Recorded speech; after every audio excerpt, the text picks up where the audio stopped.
Halo sobat sekalian, selamat datang di channel ini. Chapter 394 sudah rilis dan akhirnya menunjukkan sesuatu yang kita harapkan. Di chapter ini bakal melanjutkan konflik antara Ochako versus Toga, di mana Ochako di chapter kali ini menunjukkan kekuatan barunya yang super power. So untuk itu di konten kali ini kita akan review chapter 394. Tapi sebelum lanjut, subscribe channel ini biar admin makin semangat buat kontennya. Dan mari kita mulai. Kebangkitan. Pada awal chapter, kita ditunjukkan Ochako yang masih diborongi oleh cloningan Twice. Terlihat cloningan Twice kini bertransformasi menjadi hero dan villain. Nah, jika kita perhatikan lebih detail, para cloningan ini sepertinya hanya terbatas bertransformasi menjadi sosok yang ada di Gunung Gunga. Sedangkan sosok lain yang sedang tidak berada di Gunung Gunga tidak ditransformasikan oleh para cloningan ini. Penyebabnya pasti karena cloningan Twice ini menghisap darah dari sosok yang terlibat di Gunung Gunga saja. Kemudian pada awal chapter ini juga akhirnya dikonfirmasi bahwa Quirk Zero Gravity milik Ochako sudah mengalami awak kening. Setelah sebelumnya kita masih dibuat bertanya-tanya, apakah Zero Gravity hanya meningkatkan kekuatannya atau benar-benar mengalami awak kening? Sehingga dengan konfirmasi tersebut kita dapat melihat kekuatan baru dari awak kening Zero Gravity yang berupa menghilangkan massa gravitasi banyak orang dengan berat yang tak terbatas. Hal ini menjadi bukti awak kening Quirk cuy, karena menurut Tiger, Quirk Zero Gravity sebelumnya memiliki batasan berat yang dapat dihilangkan masanya, yakni maksimal 3 ton. Namun karena kini sudah mengalami awak kening, maka keterbatasan itu sudah dilucuti. Buset, dalam hal ini Ochako sudah termasuk overpower. Nah uniknya ada semacam efek yang bertuliskan float pada awak kening Zero Gravity, yang mana ini bakal mengingatkan kita pada Quirk float yang dimiliki oleh Deku pula. Pertanyaannya, apakah float ini adalah nama jurus atau ini adalah special effect yang mengartikan melayang semata? Kalau pendapat saya pribadi, sepertinya ini hanya special effect dari awak kening Zero Gravity, karena sangat kecil kemungkinan Quirk Zero Gravity tiba-tiba bertransformasi menjadi Quirk float milik Deku. Ya, meskipun kita tahu kalau Quirk Zero Gravity dan float memang kekuatannya hampir serupa, tapi tetap saja kekuatan Zero Gravity dan float itu memiliki perbedaan yang sangat menonjol. Kembali ke alur, kita lalu ditunjukkan upaya Ochako untuk menyadarkan Toga, di mana Ochako intinya ingin memahami kesedihan yang Toga alami. Lebih lanjut, Ochako akhirnya menceritakan ke Toga mengenai latar belakang kehidupannya, di mana Ochako menjelaskan kalau Ochako terlahir dari keluarga miskin dan berkeinginan ingin menjadi hero karena semata-mata ingin menjadi kaya dan membuat orang tuanya bahagia. Tapi kemudian hari, Ochako akhirnya sadar bahwa ternyata untuk menjadi hero itu sangatlah kompleks. Artinya selain ingin menjadi kaya, Ochako juga ingin membuat semua orang hidup dengan bahagia di dunia ini. Oke, dari pernyataan Ochako ini pasti nanti banyak yang menduga bahwa Ochako ini sepertinya bukan hero yang tulus karena dia menjadi hero hanya karena ingin kekayaan semata.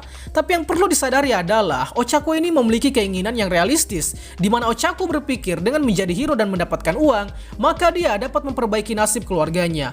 Ini sangatlah realistis dan tidak melucuti ideologi hero yang dalam tanda kutip menjadi pure god, di mana umumnya hero dituntut harus baik tanpa imbalan. Itu tidaklah salah, tapi itu cukup naif karena bagaimanapun juga segalanya bakal berakhir dengan uang, dan yang Ochako katakan mengenai menjadi hero sama dengan uang adalah hal yang realistis. Bukankah selama ini kita bekerja agar kita mendapatkan uang? Tapi syukurnya pemikiran Ochako ini semakin terdistorsi dengan Ochako yang sadar bahwa selain keluarganya yang harus dia buat bahagia, harus ada pula orang lain yang dia buat bahagia. Nah, disinilah letak heroisme seorang Ochako Uraraka. Pada akhirnya Ochako berkata ke Toga bahwa dia ada di sini untuk menghentikan Toga, dan untuk itulah Ochako meminta agar Toga menceritakan seluruh masalahnya kepadanya. Dalam kondisi ini, Toga teringat segala momen kehidupannya selama ini, mulai dari dia yang dianggap aneh hingga dia yang tak bisa memakai Quirk cloningan Shigaraki dan All For One. Toga akhirnya semakin bimbang hingga ditunjukkan dua sisi Toga. Ada sisi dia sedang menangis dan ada sisi di mana dia menjadi iblis yang siap menikam Ochako. Nah, sisi iblis dari Toga ini kalau kita analisis bisa jadi adalah sisi perasaan membunuh Toga yang telah diketahui oleh Ochako di chapter 392 sebelumnya, di mana Ochako menangkap kalau Toga ini perasaannya campur aduk antara perasaan cinta dan perasaan membunuh di saat yang sama. Nah, inilah sisi perasaan membunuh dari Toga yang sebenarnya. Sepertinya ini cuma perumpamaan dan bukan wujud asli.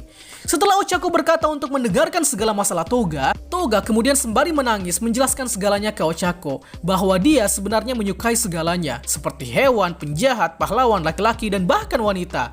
Penyebabnya apa? Penyebabnya karena di dalam tubuh mereka mengalir darah yang cantik. Namun karena sikap Toga seperti itu, dia kemudian dibatasi oleh orang sekitarnya dengan toga yang tidak boleh tersenyum.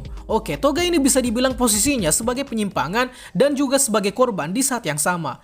Kelainan toga yang saya tangkap adalah toga sepertinya mengalami erotomania, di mana dia menyukai segalanya dengan dasar mereka memiliki darah. Kemudian toga juga sebagai korban dari perundungan. Karena toga ini ditekan sifatnya tapi tidak dibina, makanya ini dapat menjawab mengapa toga menjadi villain seperti saat ini. Lanjut, Ochako hanya iya doang pas toga berbicara. Toga juga menjelaskan bahwa alasan dia menyukai Deku adalah karena Deku mirip dengan Saito, sosok murid cowok yang Toga sukai. Makanya Toga terobsesi dengan Deku karena Deku sendiri mirip dengan Saito.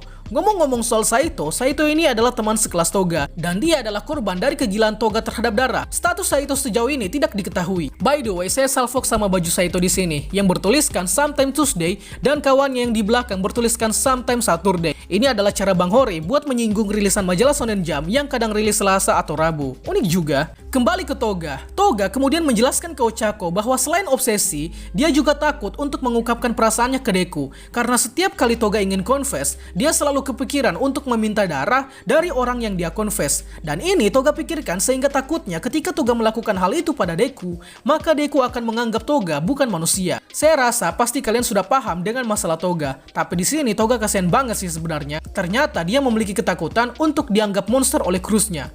Toga akhirnya menjelaskan ke Ochako bahwa karena rasa takut dirinya tak diterima lah, maka membuat Toga masuk ke Lake of Villain. Karena hanya di Lake of Villain lah yang membuat Toga merasa menjadi dirinya sendiri.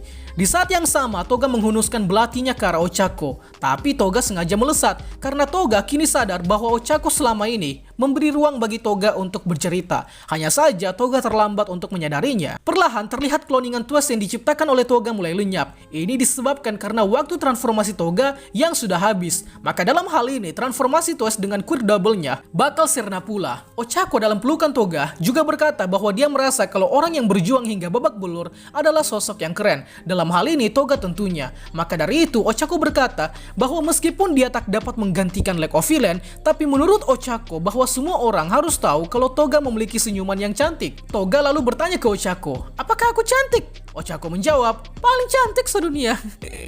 Anjir, sorry ini bagi saya lucu sih. Kayak apa ya, sulit dijelaskan. Tapi ini panelnya lucu. Gak tau kenapa saya ketawa pas pertama kali baca. Chapter 394 ditutup dengan Toga yang tersenyum mendengar pujian dari Ochako. Dan di saat itu juga seluruh kloningan Twist telah sirna menjadi debu. Dan chapter 394 pun selesai. Oke, sebelum kita tutup, di akhir panel kita dapat melihat kloningan Twist yang musnah. Pertanyaannya, apakah kloningan yang tersebar di Yue dan di Pulau Okuto bakal musnah juga? Jawabannya bisa jadi iya. Karena kloningan ini terikat pada Toga sebagai pusat utamanya. Kalau transformasi Toga sudah mencapai batasnya, maka seluruh kloningan Twist yang disebar Toga sebelumnya di berbagai tempat, maka besar kemungkinan sudah musnah pula. Berarti dalam hal ini, Ochako telah berhasil menggagalkan ancaman terbesar bagi pihak hero, yakni ancaman kloningan Twist. Itulah pembahasan kita pada kali ini. Sanggap apabila ada yang kurang, request juga di kolom komentar untuk pembahasan selanjutnya. Dan akhir kata, see you next time.